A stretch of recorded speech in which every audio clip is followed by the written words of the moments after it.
राम राम की जय। सदगुरुदेव भगवान के चरणों में कोटि कोटि प्रणाम। सभी भक्तों को, संतों को राम राम राम राम। यही कलिकाल न साधन दूजा, जोग जग जप तप व्रत पूजा। ये कहा तुलसीदास कि इस कलिकाल में तुम्हारी योग करो, तप करो, सब बेकार। बेकार कुछ नहीं है, लेकिन मनुष्य आज कर नहीं सकता। ना उतना समय है, ना उतनी शुचिता है, पवित्रता है, ना उतने सब नियम संयम है। तो जब वो नियम संयम नहीं है तो वो विधि नहीं हो सकती, और जब सही विधि से क्रिया नहीं होगी तो वो फिर पूजा आपकी बेकार जाएगी। और इसमें कह दिया कलयुग में कोई बंधन नहीं है, राम में कोई बंधन नहीं। राम राम जपने में ये बंधन रहित है। माने इसमें आपको जैसे सुबह जगे अन्य पूजा और मंत्रों को आप जपेंगे तो उनका नहा धो करके बैठेंगे आसन में, समय से होगा तब उसका जप होगा। माला लेंगे या ना लेंगे जो भी है, लेकिन राम राम जपने में ना आपको हाथ में माला लेना है, ना कहीं एक आसन में बैठने की भी आवश्यकता है। सुविधा है, हम बैठते हैं, वो कृपा है प्रभु की, अच्छी बात है। लेकिन मान लीजिए आज के आज पूछते हैं ना कि समय आए, हमें समय नहीं भैया राम राम जप। हम कई लोगों से हम पूछते हैं तो राम राम जप लिया करो, समय नहीं है अभी, समय नहीं। अब समय नहीं है तो समय, अब जब राम राम कहने के लिए समय नहीं है तो अन्य पूजाओं के लिए कहाँ समय है। कोई उतना समय नहीं दे पाता, ना उतना नियम कर पाता है। इसलिए फिर क्या होगा, प्रभु की कृपा तो सबके ऊपर है। सारे संसार में जितने भी जीव हैं सब उन्हीं की संतान है। सारे संसार में जितने मनुष्य हैं उनके ऊपर कृपा है कि भैया अपना ये जन्म सुधार लो। मनुष्य जन्म क्यों मिला, प्रभु की बहुत बड़ी कृपा है जो हमको मानव तन दे करके भेजा है। इसके पहले ऐसा नहीं है कि केवल पहली बार आपका जन्म हुआ है बस, इसके बाद पहले नहीं हुआ बाद में नहीं होगा। करोड़ों जन्म पहले हो चुके हैं, करोड़ों अभी आगे होंगे, ना कोई आदि है ना अंत है। तो इसके पहले क्या थे ये तो किसी को पता नहीं है ना। लेकिन ये निश्चित है कि जब मनुष्य बना के प्रभु ने भेज दिया है तो उनकी कृपा है, बहुत बड़ी कृपा है जो मानुष तन मिला है। बड़े भाग्य मानुष तन पावा, और सुर दुर्लभ सद ग्रंथन गावा। ये तो है। देवता भी तरसते हैं, क्योंकि देवता क्यों सुख भोग रहे हैं, राम राम के पुण्य प्रताप से। ठीक है, उन्होंने साधना की और वो उससे स्टेज में पहुंच गए, देवलोक में देवता बन करके सुख भोग रहे हैं। जब उनके पुण्य सुकृत समाप्त हो जाएंगे तो फिर उनको यहीं आना पड़ेगा, फिर मनुष्य बन के आएंगे, फिर वो तप साधना करेंगे, तब राम राम जप करके फिर वो पाएंगे। माने ये जो पुण्य सुख भोग रहे हैं देवता भी देवलोक में, तो वो भी क्या है, नष्ट होने वाला। और राम राम जपने से जो आपको मिलने वाला है, जो सुख मिलने वाला है, वो कभी नष्ट नहीं होगा। ये अखंड है। राम अखंड सच्चिदानंद स्वरूप है। जैसे वो इस जन्म में भोगने के बाद भी नष्ट नहीं होगा, वो हमेशा काम आएगा, लोक में और परलोक में। और यहाँ भी सुख देगा, वहाँ भी सुख देगा। राम नाम कलि अभिमत दाता, हित परलोक लोक पित माता। राम नाम का ये जो आप जप करेंगे, ये आपका इस लोक में माता पिता की तरह पालन करेगा, और परलोक में भी, वहाँ भी सुगति प्राप्त होगी, भगवान अपने धाम को ले जाएंगे। तो राम राम का ये धन कभी घटता नहीं है, और हर प्रकार से सुख देता है। इस जीवन में आप जो गृहस्थ आश्रम में रहते हैं, जो जो आपको सुख चाहिए, यदि राम के भरोसे हैं तो सब कुछ मिलता है। रहे भरोसे राम के पर्वत पर हरियाण। तो राम की अगर कृपा है, कब राम की कृपा तो हुई है, क्योंकि राम की कृपा ना होती तो राम राम आप ना कर रहे होते। जब राम की शरण में आ गए हैं तो कृपा तो है। अब अति कृपा है, कृपा तो थी मनुष्य बनने में, अब मनुष्य बन के यदि राम राम जपने लगे, राम को समर्पित हो गए, राम की शरण में पहुंच गए, तो ये अति कृपा है। इसके लिए भी कहा है तुलसीदास जी कि प्रभु की जब हरि की अति कृपा होती है तब इस जो है भक्ति में आता है, माने राम इस देश को आता है, राम की ओर तब आता है जब अति कृपा होती है। तो यहाँ तो अति कृपा भी हो गई, क्योंकि अब राम, अब आपको करना है कि अपनी उस कृपा के कारण अपना लाभ लेना है, और लाभ आपको है राम राम राम राम। जितना राम राम आप जपेंगे और जितनी निष्ठा बना लेंगे, जितना विश्वास कर लेंगे कि वास्तव में हमारे अब राम है, अब संसार में कोई दूसरा नहीं है, क्योंकि इस संसार में सत्य है केवल राम और सब असत्य है। तो राम नाम की शरण जो पाए हैं उस राम पर विश्वास करो, जो कुछ करना है राम का नाम लेकर शुरू कर दो। तो फिर ये ना सोचो कि मैं कर रहा हूँ, राम कर रहे हैं, राम करवा रहे हैं, हमें कृपा है जो हमारे माध्यम से करवा रहे हैं, हमें निमित्त बनाया है। तो राम को सौंप करके हर काम करिए आप, और फिर देखिए आपको पता नहीं चलेगा, आप निमित्त बने रहेंगे, काम तो करना पड़ेगा आपको, और वो कैसे करवा लेंगे ये, चाहे गृहस्थ आश्रम में बच्चों की शादियां हों, कई प्रकार के कार्य होते हैं, सब आप उनका नाम लेके करिए, राम राम करते रहिए, सब हो जाएगा। कबीर दास जी की लड़की की शादी थी, शादी के लिए हो गया, परम राम भक्त थे शिरोमणि कबीर दास जी। अब उन्हें कोई चिंता नहीं, क्यों, अब चिंता क्यों करें, क्योंकि अब राम करें जो कुछ को हो, हम तो राम की शरण में हैं, राम की आज्ञा से चल रहे हैं, और सब उनको समर्पित है, तो अब वो चिंता करें, हम क्यों चिंता करें। तो घर में माता भी कहे उनकी कि लड़की के लिए कुछ पैसा इकट्ठा करो, और उनका संत स्वभाव, जो कुछ भी कपड़ा वपड़ा बनता था बेचने जाएं, अगर कहीं कोई संत मिल जाए और मांग दे तो उन्हीं को दे दे, ऐसा स्वभाव, पैसा कुछ नहीं आवे। तो राम राम जपने वाले। जब शादी तय हो गई और निकट आ गई बिल्कुल, तब उनने कहा कि एक थान उन्होंने छिपा के रख लिया था कि इसके हाथ में पड़ जाएगा तो ये भी चला जाएगा, पूंजी नहीं मिलेगी। तो फिर जो है जब बिल्कुल समय नज़दीक आ गया तो कहा कि बेटा आप ये थान में छिपा के रखी थी, इसको जा करके बेच के रुपया लाओ तो शादी की व्यवस्था की जाए। ठीक है, अब फिर भी लेके गए, और वही दशा हुई कि वहाँ फिर संत मिल गए, और वो उनको कपड़ों की ज़रूरत थी, उनका ले जाओ, उनका, भगवान भी परीक्षा लेते हैं भक्तों की, तो परीक्षा में भी वो पास हुए, क्योंकि उन्होंने सब दे दिया। भगवान परीक्षा भी लेते हैं, कभी कभी ऐसा भी संकट आता है, लगता है हम बहुत परेशान हो गए, तो ऐसा नहीं है कि पार नहीं होंगे, धैर्य रखिए, विश्वास रखिए। उसके बाद अब जब देखा कि अब क्या होगा, बारात आ जाएगी, अब तो कहीं कोई है नहीं, न धान है, न कोई व्यवस्था है, न कुछ, तो भाग गए जाके गंगा जी के किनारे, वहाँ राम राम जपने लगे, बस हो गया, जो कुछ होता होगा तो होता रहे, कौन। अब जब वहाँ चले गए तो अब यहाँ तो जिसको सौंप दिया सब कुछ, उन्हें चिंता है, हम अपने आप को माने कि हम आ संभालें तो कुछ नहीं। आ गए तुलसी कबीरदास जी बन करके, भगवान करीब कबीरदास जी के रूप में आए, सब बढ़िया व्यवस्था की हैं, ऐसे पकवान और भंडारा बना कि दूर से पता चले कि सुगंध आ रही है कि भैया कबीरदास जी के यहाँ तो बहुत बड़ा अच्छा भंडारा तैयार हुआ। और जो बाराती आए सबको दान मिला, सबको कपड़े मिले, सब कुछ किया, बढ़िया भंडारा हुआ, शादी बढ़िया हो गई। अब किसी ने जान नहीं पाया कि ये भगवान है कि ये कबीरदास जी है, और विदाई हो गई। कबीरदास जी अपना वहीं, क्योंकि अब डर था कि अब क्या होगा वहाँ जाके, अब कुछ है ही नहीं, वहाँ थे।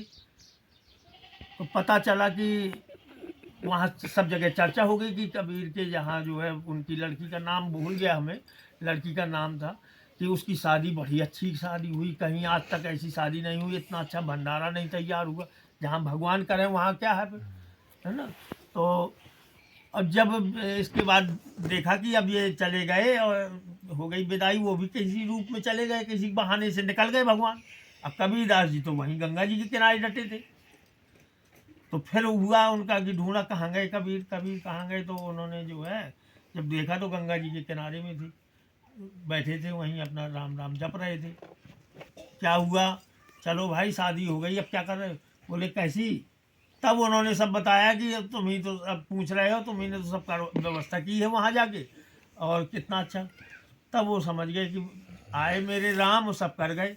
तो राम के भरोसे अगर छोड़ते हैं तो सब काम पूरा होता है, और हमारे आपके करने से काम कोई ज़रूरी नहीं कि पूरा हो जाए। क्योंकि अहंकार नहीं रखना है। भक्ति में मैं तो है ही नहीं, सब प्रभु है, प्रभु करते हैं और उनको समर्पित करके उनका नाम लेके कोई भी कार्य करें आपका पूरा होगा, कहीं दिक्कत नहीं आएगी। लेकिन इसमें बस यही नियम है कि राम राम जपना है और राम राम की अवध करना है। इतना नियम आज से हमेशा सबको रहेगा। और घर परिवार में जितने बच्चे हैं वो भी राम राम जपेंगे, सब गाएंगे तो सबको लाभ मिलेगा। पढ़ने वालों की विद्या में वृद्धि होगी, बढ़त है ये, क्योंकि राम बढ़त आ गई है। तो और गृहस्थी में धन की बढ़त होगी, आमदनी के जो आपके स्रोत हैं उन स्रोतों में अपने आप बढ़त होगी, सब कृपा से, जब प्रभु की कृपा से होगी। कर्म आपको करना है, कर्म ऐसा करना है कि उनको समर्पित करके किसी को हमें ना किसी के पास किसी के लिए ईर्ष्या रखो, ना द्वेष रखो, ना किसी का बुरा सोचो। अपने आप आपका अच्छा होगा और बुरा सोचने वालों का भी बुरा ना सोचो। बस ये भाव हमारा है। और प्रभु के प्रति अगर समर्पित है तो आपके द्वारा बुरा होगा भी नहीं। भगवान आपको स्वयं संभाल लेते हैं, फिर आपको नहीं। राम राम जपते जपते राम आपको स्वयं पकड़ लेंगे तो आप फिर छूट नहीं पाएंगे, तो वो स्वयं पकड़ते हैं। तो इस वजह से अब इसमें दूसरा नियम ये है, राम भंडारा हो गया। आज के तारीख में आप याद रखना, इसी तारीख को साल में एक भंडारा होता रहेगा घर में ही। राम भंडारा वार्षिक होता रहेगा। कृपा से आप चाहे सालों भर करो कितने भंडारे, उससे नहीं है, सब में पुण्य मिलता है। लेकिन ये नियम का है, राम बढ़त धर्म का जो राम भंडारा है आज की तारीख में साल भर बाद फिर होगा। और वो उनकी कृपा से है। आज ऐसा हुआ है, प्रभु की कृपा है। साल भर में क्या हमें अनुभव हुआ, क्या चमत्कार हुआ, तो उसका जो है अनुभव भक्त जानेगा, भगवान है। कर्म आपका है, साधना आपकी है, कृपा उनकी है। के बाद बहुत कुछ अनुभव होंगे तो अवश्य है उनकी कृपा से कुछ दूसरा रूप करवा सकते हैं। तो ये तो उनकी बात है। नहीं, भंडारा आज जो हो रहा है भाव का भंडारा है। कितना भी ना होता, छोटा बस कुछ भी है, एक गिलास जल से भी अगर हम पिला दें प्रेम से, आदर से, राम राम करके, तो भी जल से ही भंडारा हो जाता है। राम जल ही वो हमारा प्रसाद हो गया। तो भंडारा में कोई वो नहीं है। लेकिन फिर भी भंडारा सब लोग नहीं कर पाते। कर पाता है वही जो समर्पित है, जो राम पर विश्वास करता है, राम राम जपता है। तो दो बातें हो गई। आज ये राम ध्वज भी आया है, तो राम ध्वज को भी आज से घर में लगा देंगे। अब कहीं भी भैया रहे सब जगह, लेकिन राम ध्वज की कृपा भी आपकी सब जगह रहेगी, यहीं घर से ही। घर में आज से कोई आपके सारे पाप आप नष्ट हो गए, भोग में सब चले जाएंगे। राम जी का भोग लगा, सब चले गए। इसके बाद आपके पुण्य ही उदय होना है, तो पुण्यों में बढ़त होगी। और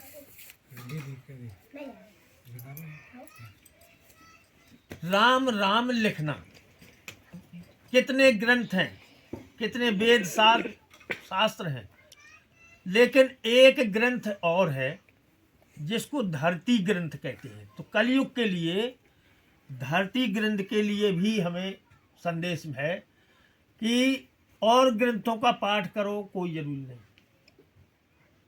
लेकिन धरती ग्रंथ के लिए राम राम लिखो। जैसे ये शुभ लाभ लिखा है, ऐसे घर में दीवारों में सब जगह राम राम लिखो।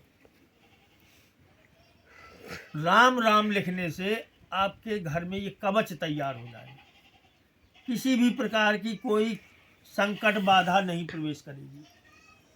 दरवाजे से लेकर के जितना ज़्यादा आप सब जगह लिख सको राम राम लिख दो। अब लिख देना भैया, है ना, राम राम लिखेंगे। राम राम लिखेंगे तो आपके यहाँ कोई कुछ नहीं हो, कोई टुटका नहीं जो होता है, तब जादू टोना होता है। हमारे बच्चों के कोई किसी की ताकत नहीं है, कोई हमारे बच्चों को घर में किसी प्रकार की कोई बाधा उत्पन्न कर दे, वो राम राम का कवच काम करेगा। तो राम राम लिखना, और राम राम लिखने से पुण्य है। हनुमान जी भी राम राम का प्रचार करने वाले थे, सबसे पहले महान भक्त, है ना, अनन्य भक्त प्रभु के। वो भी जैसे हम दीवालों में, वृक्षों में, पत्थरों में, पहाड़ों में, सब जगह राम राम लिखें। इसका आदेश है कि इस कलयुग में अगर लाभ लेना है और पुण्य लेना है और ज़्यादा लेना है तो राम राम लिखो। उससे क्या होगा कि आपका कल्याण है, और जो पढ़ेगा उसको उसको वो सीधा अंदर प्रवेश करता है प्रभु की कृपा से। तो राम राम पहाड़ों में सुना होगा आपने, कथाओं में भी और उसमें, कि नाखून से राम राम पत्थरों में लिखते थे। कोई कोई विद्वान कहते हैं कि वो रामायण लिखी थी हनुमान जी ने सबसे पहले नाखून से पत्थरों में। वो राम ही है, राम राम वो लिखते थे उस समय से। ऐसा नहीं कि अभी आ गया कि ये धरती ग्रंथ। कलयुग में सबसे ज़्यादा लाभदायक और पुण्यदायक धरती ग्रंथ है, उसको भी आप स्वीकार करें और अपने हाथ से लिखें या किसी से लिखवाएं। राम राम सब जगह लिखें, इसका भी है। और जो वो राम राम पढ़ेगा, पुस्तकों में जो पढ़ता है उससे और इसमें कई गुना अंतर उसको मिलेगा, उसका लाभ मिलेगा। तो जब हमारे राम राम लिखने से किसी का कल्याण हो रहा है तो उसका पुण्य भी आपको मिल रहा है। राम राम हम कह रहे हैं, अगर हमारी बात आपको अच्छी लग रही है और आपको राम अंदर प्रवेश कर रहे हैं तो आपका तो कल्याण है, हमारा भी है, हमें भी उसका लाभ देंगे प्रभु। इसलिए ये कार्य अपना कल्याण करो, दूसरों का भी करो। और नहीं तो अपना तो है ही, दूसरों का ना हो तो ना हो, अपना राम राम करने से तो होना ही है। इसलिए निश्चित है कि अगर राम राम गारंटी तो हमें मिल गई है प्रभु से कि अगले जन्म में अगर जन्म होगा तो मनुष्य ही बनोगे। ये गारंटी हमें गुरुदेव भगवान के द्वारा पता चली है कि राम राम जप रहे हो तो अब किसी और योनि में नहीं जाना पड़ेगा। अगर इतनी साधना हो गई कि प्रभु ने सीधा अपने धाम में बुला लिया, तब तो दोबारा नहीं आना। और यदि आओगे भी तो मनुष्य बन के ही आओगे, यह मोहर लग गई। दूसरी बात, जितना राम राम कर लिया है, अगले जन्म में जब जाओगे इसके प्रभाव से तो उच्च कुल में जाओगे, ऋषि मुनियों के कुल में जाओगे, वहां जाओगे। और जो साधना जितनी जुड़ी है ये, इसी के आगे से तपस्या आपकी साधना बढ़ेगी। ऐसा नहीं कि फिर एक से गिनती शुरू हो तुम्हारी। तो ये राम राम जन्म जन्म में भी और लोक परलोक में भी काम आएगा। इस धन को इकट्ठा करिए, बाकी तो सब उनकी कृपा से जो आवश्यक है। गृहस्थ में है, विरक्त तो है नहीं, तो गृहस्थ में भी आपको धन की आवश्यकता है, वो पर्याप्त जानते हैं, वो सब जानते हैं, उनकी दृष्टि सब में है। कोई ऐसा नहीं है संसार में कि जो जिस जीव पर उनकी दृष्टि ना हो। तो सब जगह दृष्टि, उन्हें पता है कि हमारे भक्त को क्या चाहिए, बिना मांगे मिलेगा। और यदि नहीं चाहिए, जिस नारद जी को उन्होंने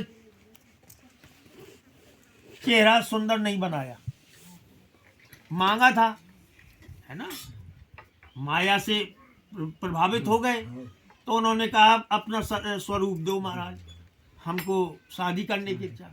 लेकिन उसमें उनकी क्या थी, दुर्गति होना थी।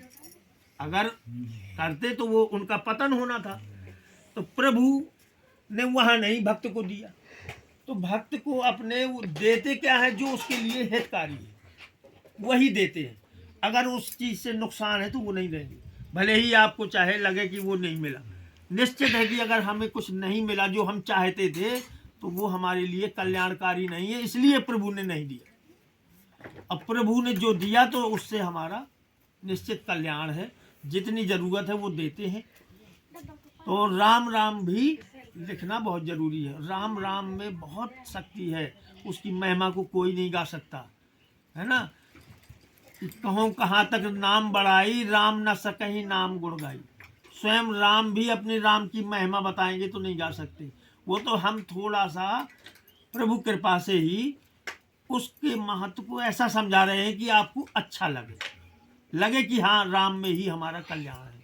तो राम को साधारण मानकर नहीं, उसको वही मानिए कि वो सब कुछ है, सर्वशक्तिमान है, कुबेरों के भी, करोड़ों कुबेरों के भी कुबेर है ना।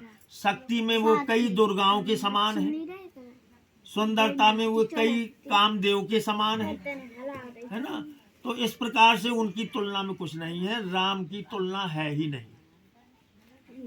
सब लोगों से यही प्रार्थना है हमारी, यही हम निवेदन भी करते रहते हैं। उसी रूप में प्रभु ने भेजा है तो आपके यहाँ आ गए हैं। जितने लोग सुन रहे हैं कम से कम, अब जैसे आप राम राम अभिवादन में बोलते हैं, कुछ और बोलते हो या नमस्ते बोलते हो, हमारा निवेदन है कि राम राम बोलिए, कम से कम राम राम बोलेंगे। जिससे आप अभिवादन करेंगे वो भी राम राम बोलेगा, तो उसका भी कल्याण, आपका भी कल्याण है। लेकिन अब आज के ज़माने में क्या सोचते हैं कि अरे राम राम कहेंगे तो कहेंगे ये तो बहुत पिछड़ा हुआ है भैया, ये तो पढ़ा लिखा नहीं है, आज के उसमें नहीं है, चाहे ना नमस्ते हाय हेलो चलता है ये तो ये नहीं, शुद्ध राम राम करिए, फिर देखिए उसका भी होगा कल्याण, होगा दोनों तरफ से। अब ऐसा नहीं, कृपा हो रही है प्रभु की तो हो भी रही है, लौट भी रहे हैं, बहुत लोग राम राम कर रहे हैं। और एक दिन सबको भी अगर कल्याण चाहिए कलयुग में तो राम राम ही, इसलिए राम राम रटते रहो, धरे रहो मन ध्यान, और काहू दिन प्रभु राम की भनक पड़ेगी कान। राम राम रटो, किसी ना किसी दिन उनके कान में हमारी राम राम पहुंच जाएगी तो कल्याण हो जाएगा। राम राम की जय, राम राम की जय।